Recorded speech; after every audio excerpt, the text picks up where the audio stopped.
The velocity ratio of epicyclic gear train are to be finding with two methods. One is tabular method and the second one is algebraic method.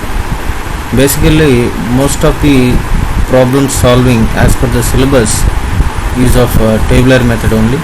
So we are discussing only tabular method here. Then consider the epicyclic gear train. It is having one arm and the two gears A, B, and the arm is C. Then here let TA with the number of teeth on the gear A and TB with the number of teeth on gear B. First of all, let us suppose that arm is fixed. The arm is fixed. Therefore, the axis of the both gear A and B are to be fixed. Then coming to when the gear A makes one revolution anti-clockwise, the gear B will makes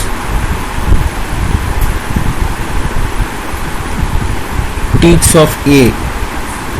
It is a ratio of TA by TB in the same direction. So, assuming anti-clockwise direction as a positive and the clockwise as a negative, we say that the gear A makes plus one revolution, then the gear B will makes in the opposite revolution, that is minus theta A by theta B. Then the statement of relative motion is entered in the first row of the table, which is in the format like this.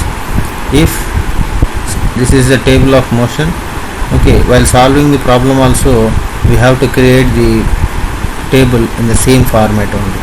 That is step 1, conditions of motion, revolution of the elements. Whatever the elements in the epicyclic, the same thing is to be represented here. The step 1 is arm fixed.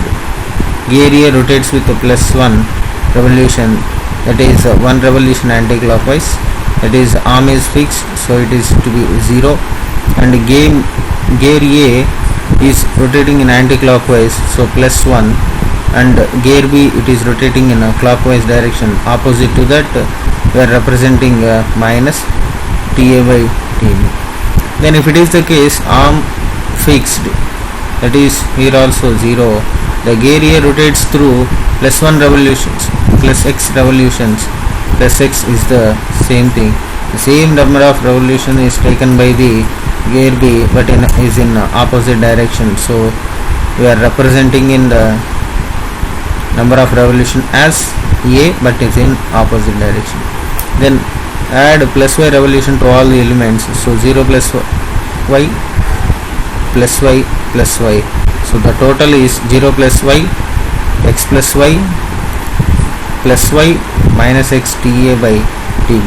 A little consideration is that when the two conditions about the motion of rotation of any two elements are known, then unknown speed of the third element will be obtained by substituting these values in the third column of the fourth row.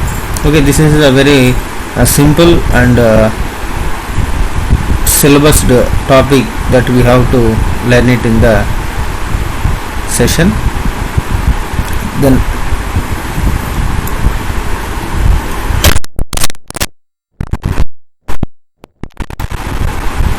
based on the above technique, that is tabular method, we are solving the problem here. In a epicyclic gear train, an arm carries two gears A and B having 36 and 45 teeth respectively. If the arm rotates with 150 rpm and in anti-clockwise direction about the center of the gear A, which is fixed, to determine the speed of the gear B. We have to find out the speed of gear B, but instead of the being makes an angle of a rotation of speed 300 rpm in clockwise direction. What will be the speed? Here the condition is when the gear A is fixed, determine the speed of the gear B at the same time. That is the first condition. In the second condition, if the gear A is rotating at 300 rpm, then what will be the speed of B? Then for finding this, they have given the values of TA. Teeth of gear A is 36, teeth of gear B is 45, therefore TA is equals to 36 and TB is equals to 45. NC is equals to, if the arm rotating it, NC is equals to 150 rpm, that is in anti-clockwise direction that we have represented. Everybody has to note it, the direction of rotation of gear, it should be must and should. Okay, the problem entirely is depending on the rotation of the gears only. Then first we are creating the table.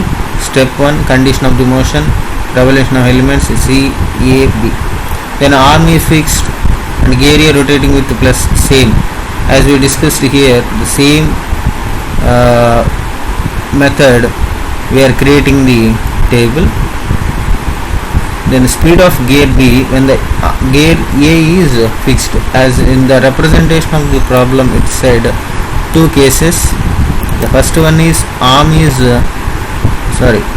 gear A is fixed and finding the gear B speed, and gear A speed is 300, then find the gear B speed, which is in the first case A is fixed.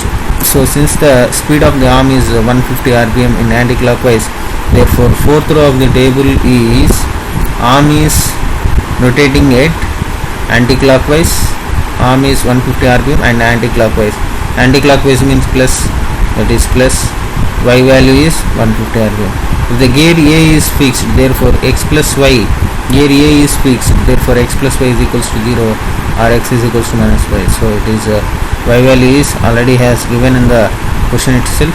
The speed of the gear B speed, y minus the same thing formula, y is already we know 150 minus x value, which is minus of 150, minus into minus plus 150 into 36. In the same way we have to go for the next condition.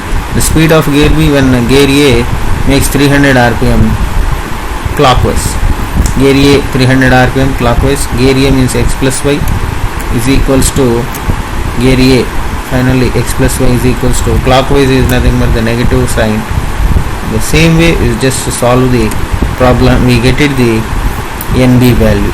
Here gear A is fixed, then the speed of gear B is 270, and the gear A rotates at 300 rpm in clockwise, gear B which is of anti-clockwise the same thing, which is of speed of 510. In the algebraic method, which is not necessary for us, okay, then it's basically which is of formula related. As in the syllabus itself they have given the content as tabular method, we have to follow the while solving the problem. In the same method we have to solve the some more models here. Okay.